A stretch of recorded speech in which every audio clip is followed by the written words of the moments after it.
Happy Friday, guys. I hope you've had a great week. We left off yesterday on chapter 19. So Bryce found Edward and took him for his little sister. So chapter 19. The days passed, the sun rose and set again and again. Sometimes the father came home and sometimes he didn't.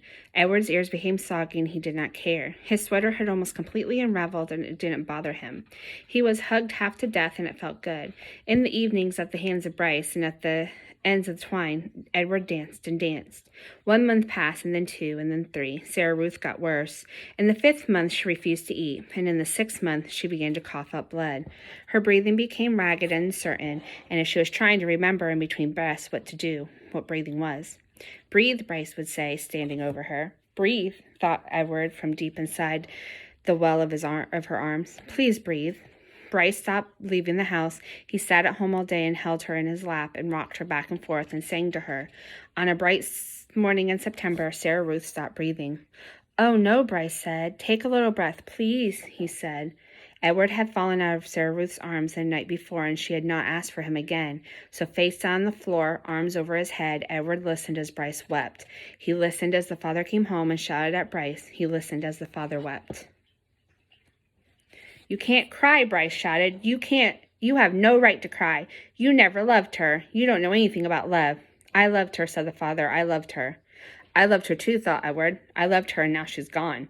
How could this be, he wondered. How could he bear the world and to live in it without Sarah Ruth? The yelling between the father and son continued, and then there was a terrible moment when the father insisted that Sarah Ruth belonged to him, and she was his girl, his baby, and that he was taking her to be buried. "She ain't yours," Bryce screamed. "You can't take her. She ain't yours." But the father was bigger and stronger and prevailed. He wrapped Sarah Ruth in a blanket and carried her away. The small house became very quiet. Edward could hear Bryce moving around, muttering, and then finally the boy picked Edward up. "Come on, Jangles, we're leaving. We're going to Memphis." Chapter 20. "How many dancing rabbits have you seen in your life?" Bryce said to Edward. "I can tell you how many I've seen." "One, you. That's how you and me are going to make some money. I seen it the last time I was in Memphis. Folks put on any kind of show right there on the street corner, and people pay 'em for it. I seen it." The walk to town took all night. Bryce walked without stopping, carrying Edward under one arm and talking to him the whole time. Edward tried to listen, but the terrible scarecrow feeling had come back, the feeling that he had when he was hanging by the ears in the old lady's garden. The feeling that nothing mattered and that nothing would ever matter again. And not only did Edward feel hollow, he ached. Every part of his China body hurt. He ached for Sarah Ruth. He wanted her to hold him. He wanted to dance for her. And he did dance, but it was not for Sarah Ruth. Edward danced for strangers on the dirty street corner in Memphis. Bryce played his harmonica and waved Edward's strings. Edward bowed and shuffled and swayed, and people stopped to stare and point and laugh. On the ground in front of them was Sarah Ruth's button box. The lid was open to encourage people to drop change inside. "Mama," said a small child, "look at the bunny. I want to touch him." He reached out his hand for Edward. "No," said the mother, "dirty." She pulled the child back away from Edward. "Nasty," she said. A man wearing a hat stopped and stared at Edward and Bryce. "It's a sin to dance," he said. "It's a particular sin for rabbits to dance." The man took off his hat and held it over his heart. He stood and watched the boy and the rabbit for a long time. Finally, he put his hat back on his head and walked away. The shadows lengthened. The sun became an orange dusty ball low in the sky. Bryce started to cry. Edward saw tears land on the pavement, but the boy did not stop playing the harmonica. He did not make Edward stop dancing. An old woman carrying a cane stepped up close to them. She stared at Edward with deep, dark eyes. "Pellegrina," thought the dancing rabbit. She nodded at him. "Look at me," he said to her, his arms and legs jerked. "Look at me. You got your wish. I have learned how to love, and it's a terrible thing. I'm broken. My heart's broken. Help me." The old woman turned and hobbled away. "Come back," thought Edward. "Fix me." Bryce cried harder, and he had Edward dance faster. Finally, when the sun was gone and the streets were dark, Bryce stopped playing his harmonica. "I'm done now," he said. He left Edward fall to the pavement. "I ain't going to cry anymore." He wiped his nose and his eyes with the back of his hand, picked up the button box, and looked inside. "We got us enough money to get something to eat," he said. "Come on, Jangles." Chapter 21. The diner was called Neil's. The word written in big, red neon letters flashed on and off. Inside was warm and bright and smelled like fried chicken, toast, and coffee. Bryce sat at the counter and put Edward on the stool next to him. He leaned the rabbit's forehead up against the counter so he would not fall. "What are you going to have, sugar?" the waitress said to Bryce. "Give me some pancakes," said Bryce. "Some eggs. I want a steak, too. I want a big old steak and some toast and some coffee." The waitress leaned forward and pulled at Edward's ear, and then pushed him back so that she could see his face. "This your rabbit?"